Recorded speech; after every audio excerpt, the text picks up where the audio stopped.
Да съзнай. Чупи си прах си пръста, като затварях вратата на стаята. Уличен живот? Да съзнай.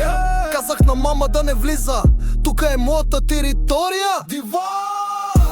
Роден съм в джунглата на панелите. Асансьора не работи от 10 години, краката ми са като на Роналдо. Мацките при вида ми припадат масово. От миризмата на супер мъжкия ми дезодорант Акс. Пръскам се петкратно. Имам татуировка, да, с химикал на ръката. Полеше брат. Биткам се с опасности, вчера стъпих на пирон и не казах на мама. Бандит. Гаджето ми е от друго училище, не я познавате. Много е секси. Запознахме се в съня ми, ама връзката е сериозна. 3 години вече. Да съзнай. Какво става? С нощи ядох пица и не споделих с никого. Сяяр. Да съзнай. Събрах смелост да звъна на случайен номер и затвори. Адреналин.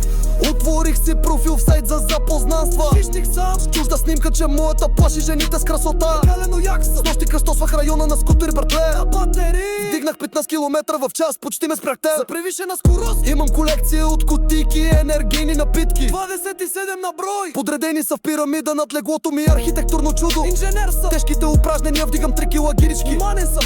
5 повторения и после седмица почивка. Възстановяване.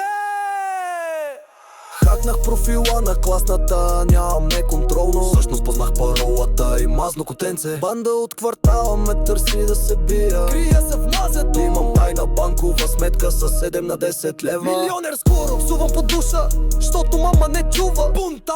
Гледам порно с изключен звук и вратата заключена. Нинджа техники. Имам абонамент за фитнес, ходих веднъж да питам за цените. Качвам маса. Нощи излязох до магазина сам без да кажа. След като мама заспа. Оставих си бележка, отивам да се бия с мечка. За всеки случай. Да съзнай. С нощи стоях буден до късно, мама каза да лягам. Престъпни. Да съзнай.